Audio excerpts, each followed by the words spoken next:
They didn't notice him at first. Most never did. To them, he was just the man with the mop, moving quietly through the marble-floored lobby of Hamilton Corporate Tower. His name tag said Mark Johnson, but no one ever read it. They only saw the navy blue uniform, the gloves, the bucket of water. It was easy to dismiss him. After all, in a building where executives strutted in $1,000 suits, carrying leather briefcases and sipping lattes with their heads tilted high, who would stop to look at the janitor? But here's the truth. What people overlook often carries the greatest stories, and the man they ignored every morning wasn't just cleaning floors. He was carrying a past that could silence every smirk in that building. The first time they laughed at him, it seemed harmless enough. Or, at least, that's how the bullies justified it. A group of young white associates in their late 20s, fresh out of business school, stood near the elevators watching him push his mop. One of them smirked, elbowed his friend, and said, "Man, imagine being his age and doing that for a living." The others chuckled. Another added, "30-something and still sweeping floors. Guess some dreams really don't come true." Mark heard every word. He always did. But instead of reacting, he kept his pace steady, mop gliding left, right, water rippling softly with each stroke. His face gave nothing away, and that's when the ringleader leaned in and shouted across the lobby, "Careful not to slip. Guys, the janitor might charge us extra if we dirty his masterpiece." The group roared with laughter, suits shaking, hands slapping backs. They laughed at him, not with him. The kind of laughter that stripped away dignity and turned a human being into a punchline. But here's the hook they didn't see coming. The man they mocked had once walked through battlefields where silence meant survival and courage meant life. He had once commanded respect without asking for it. And though he said nothing that day, he knew something they didn't. Their laughter would not last forever. By the third week, the mockery wasn't random anymore. It was routine. Every morning, around 8:45, the same group of associates gathered in the lobby before heading upstairs. They were loud, flashy, always comparing watches, cars, and vacation plans. And always, without fail, they'd spot Mark with his mop or trash bin and find new ways to humiliate him. "Hey man, missed a spot over here," one would call, pointing at an invisible stain. Another would pretend to slip on the spotless marble, waving his arms dramatically. "Whoa! Careful, don't sue the janitor, guys. He can't afford it." The laughter echoed through the glass atrium. Receptionists looked up uncomfortably but said nothing. Security guards at the desk shifted awkwardly in their chairs. Everyone saw it, but no one stopped it.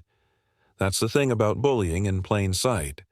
Silence makes the cruelty louder. Mark said nothing, not a word.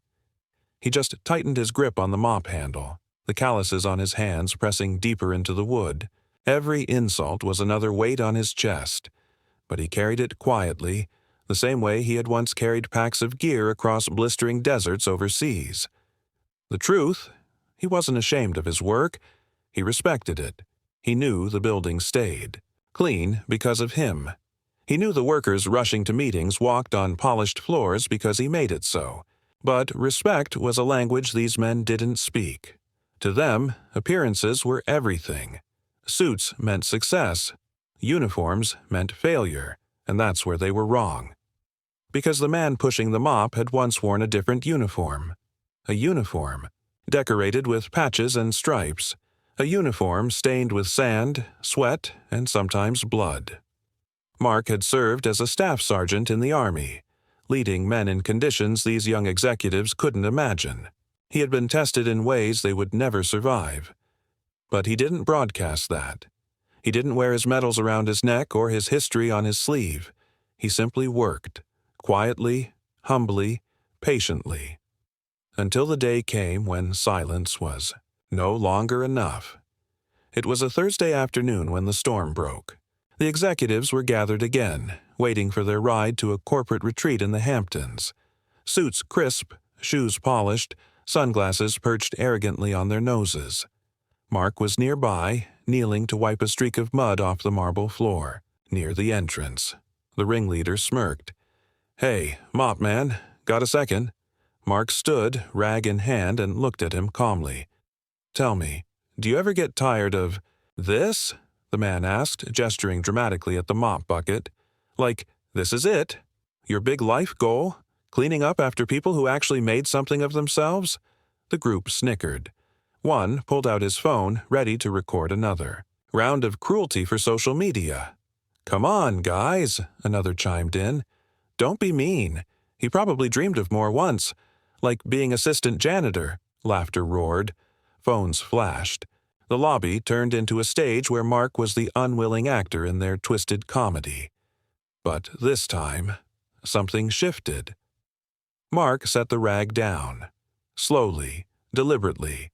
He stood taller, straighter, and when he spoke, his voice cut through the laughter, like a blade through silk. "You think you know me," he said quietly, "but you don't know a thing." The chuckles faltered. One of the men rolled his eyes. "Here we go.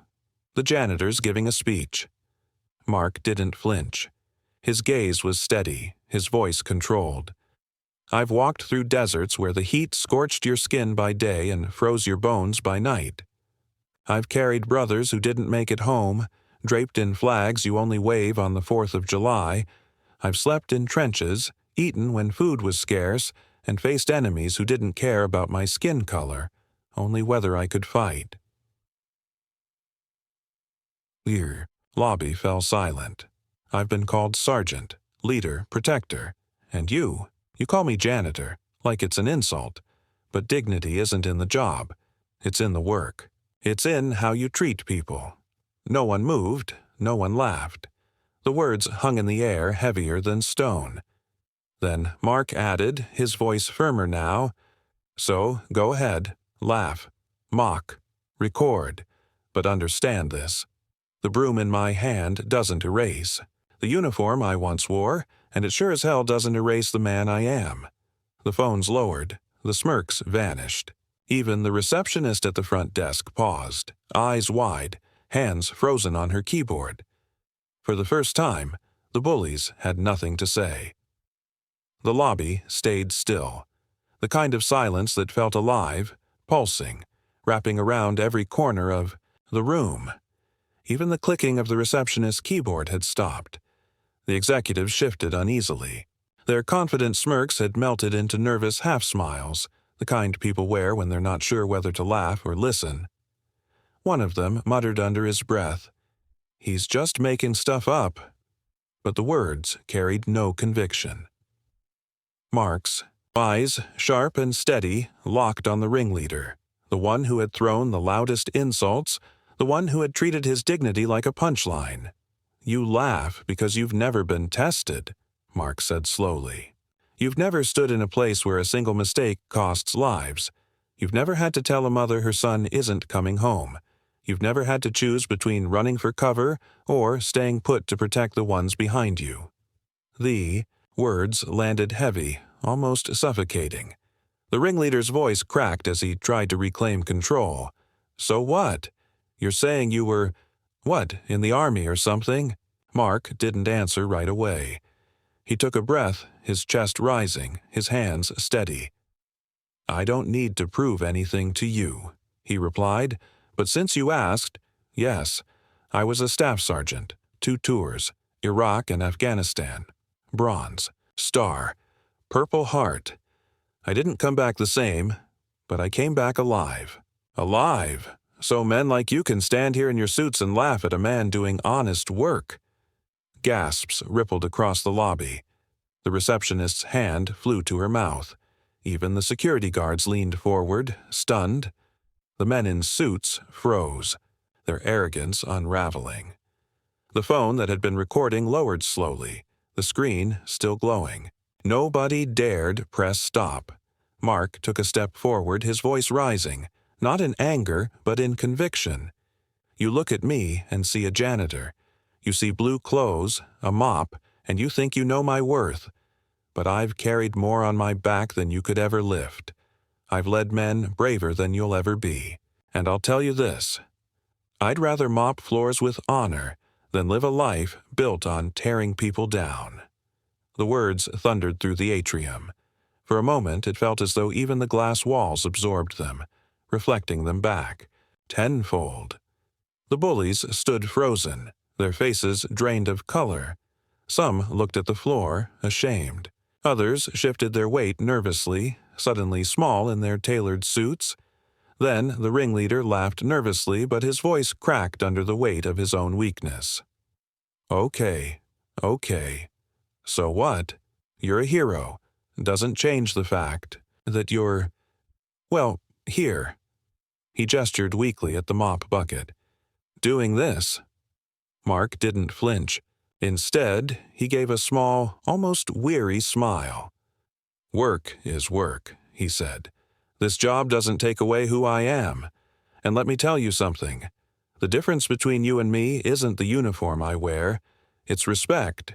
You don't have it. I do. And one day, you'll learn that's worth more than every dollar you brag about."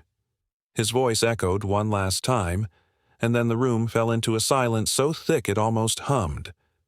No one laughed. No one dared. The silence didn't break right away. It hung heavy, thick enough to press against everyone's chest. The executives who had been laughing earlier now avoided Mark's gaze, their eyes darting to the floor, the walls, anywhere but him. They had built their confidence on cruelty, and now that foundation crumbled in real time.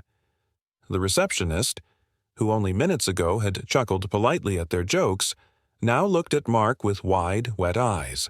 She whispered something under her breath, barely audible, but the words carried meaning. "Thank you." One of the younger executives shifted awkwardly, tugging at his tie. His voice was barely more than a mumble, but in the quiet it was clear. I didn't know." Mark didn't respond. He wasn't here to collect apologies or pity. He was here to do his job, and that was enough. He gripped the mop handle and dipped it back into the bucket, the water rippling. He pushed the mop slowly across the lobby floor, each stroke steady and deliberate. The simple rhythm filled the space, a reminder that life went on, but it wasn't the same anymore. Not for them. The ringleader cleared his throat, his voice shaky, trying to salvage a shred of dignity. "Look, man, we were just messing around. Don't take it so—" The words died in his throat as Mark looked up, just once, his eyes like steel. "That's the problem," Mark said quietly. "You think disrespect is a joke, but it leaves scars you don't see. It's easy to laugh when you've never been on the other side of it, harder when the joke turns on you." The ringleader swallowed, his Adam's apple bobbing. He had nothing left to say. Whispers started spreading through the lobby. A couple of employees had been recording on their phones, and now screens glowed with shaky footage. By the time Mark finished mopping that one stretch of marble floor, the video would be racing through group chats, then social media, then the wider world. The irony. The men who had laughed at him for being just a janitor were now immortalized, not as successful businessmen, but as bullies undone by their own arrogance. Mark didn't revel in it. He didn't need to. Respect wasn't about who saw you win, it was about walking away with your head high. He wrung out the mop, set it gently against the wall, and straightened his back. For the first time since the encounter began, he allowed a small, genuine smile to soften his face. "Gentlemen," he said with a nod, his tone calm and final, "enjoy your meeting."